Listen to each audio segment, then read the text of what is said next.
The story was convincing. The villain was complete. But history does not begin on the stage. It begins in the archive, in documents that were never meant to persuade an audience, only to record decisions, payments, orders, and silences.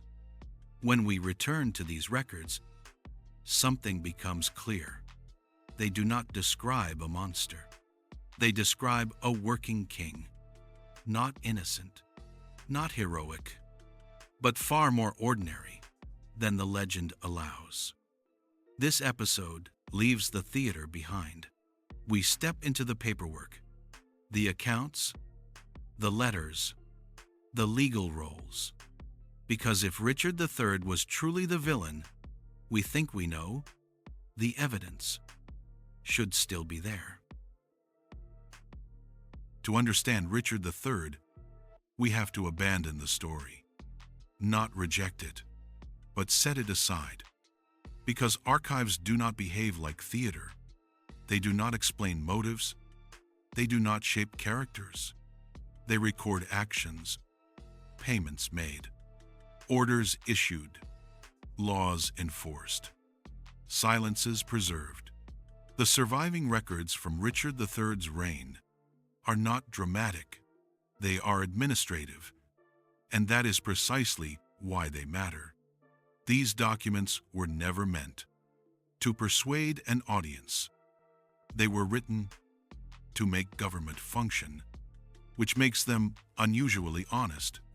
Richard III ruled for just over 2 years. In that time, he issued legal reforms, expanded access to the courts, and worked to standardize justice across his realm.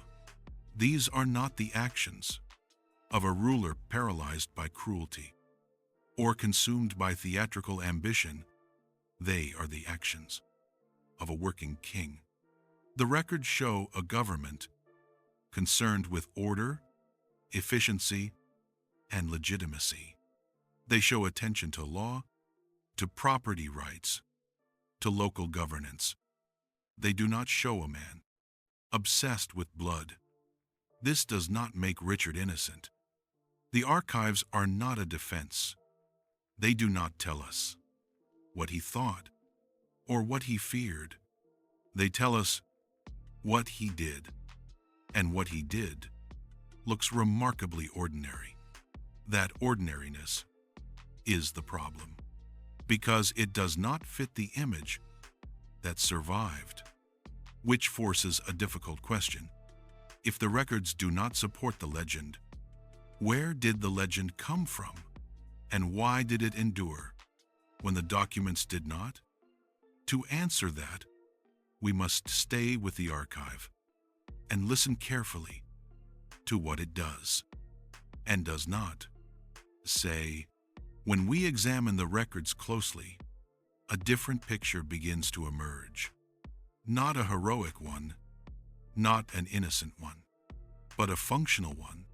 Richard III's surviving documents show a king focused on governance, not spectacle. Legal petitions continued to be heard.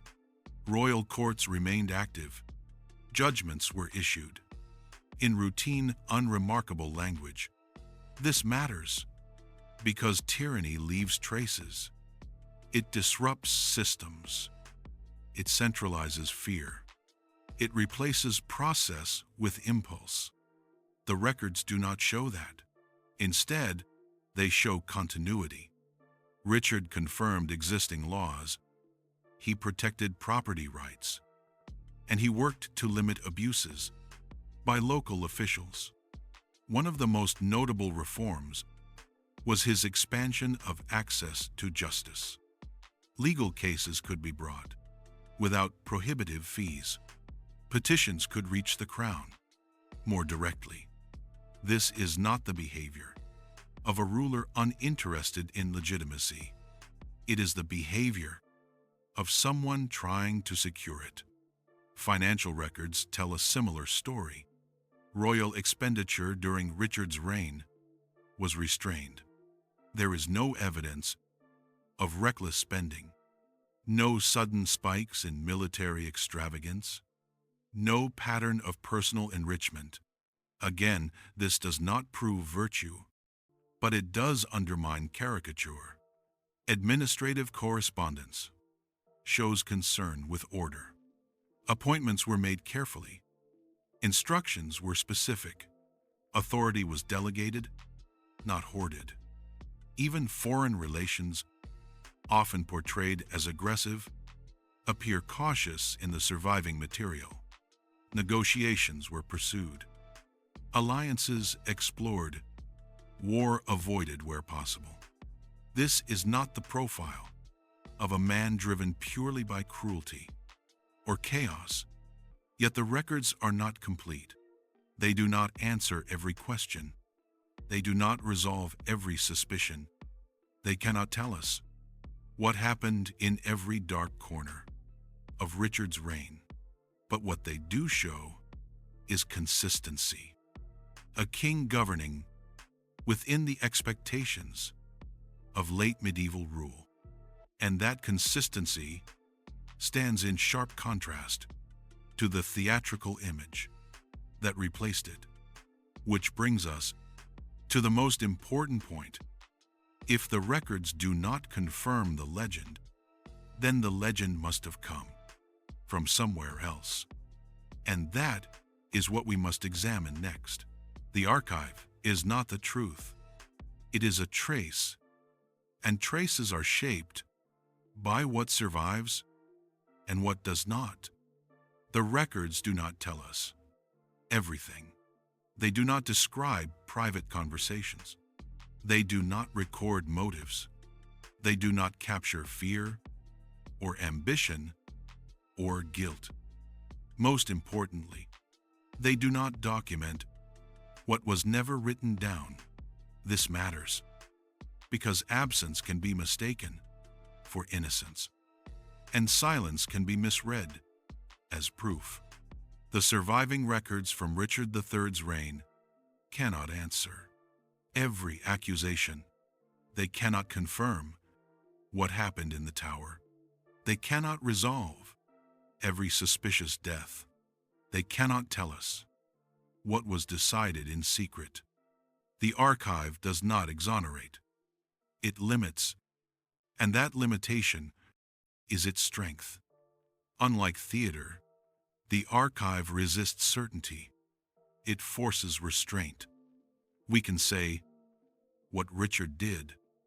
We can say how his government functioned, but we cannot say everything he thought or everything he ordered. In private, that uncertainty is not a failure of history. It is its condition. The danger begins when uncertainty becomes unacceptable, when gaps are filled, not with caution, but with story. This is where myth enters, not because evidence is false, but because it is incomplete. The Tudor myth did not grow from what the records showed. It grew from what they could not, from silence, from missing pages, from unanswered questions that demanded resolution. And when people demand certainty from an incomplete past, they rarely wait for evidence. They reach for narrative. This is the boundary we must hold. The records do not make Richard III a hero, but they do not support the certainty of his villainy. Between those two positions lies history, careful, limited, and unresolved. And that unresolved space is where the myth found room to grow.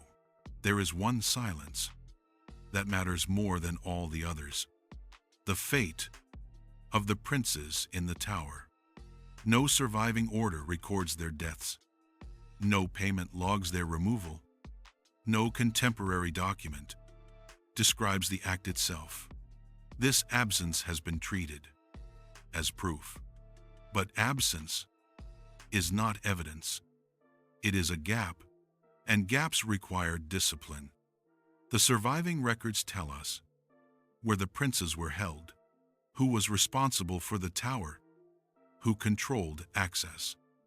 They do not tell us what happened next, not because the answer is obvious, but because the documentation does not survive.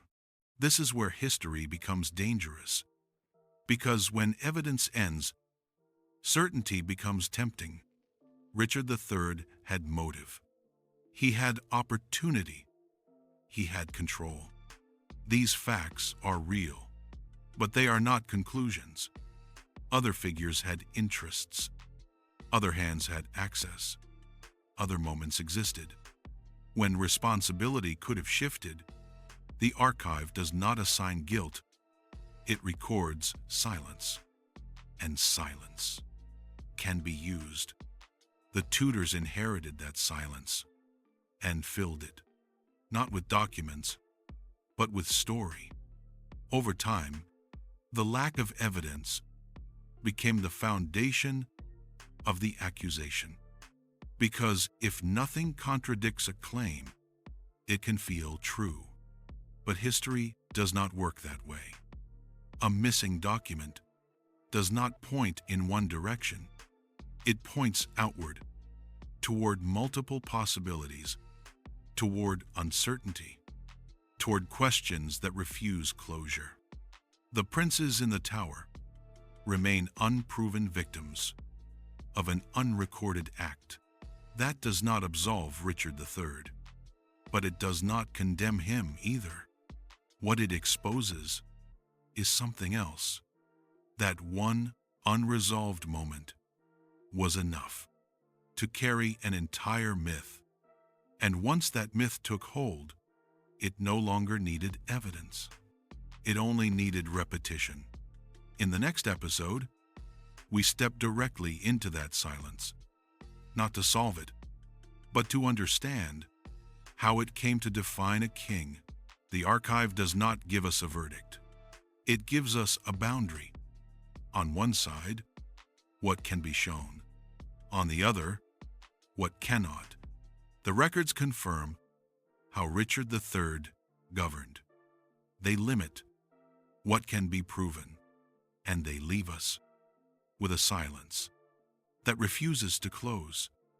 The princes in the tower remain unrecorded victims of an undocumented act. No order, no witness, no confession, just a moment where history stops writing. That silence has been treated as certainty. But certainty is not what the evidence allows. What it allows is doubt, and doubt is dangerous. Because once doubt exists, the story must be re-examined. Not to clear Richard III, not to condemn him, but to understand how one unanswered question came to define an entire reign.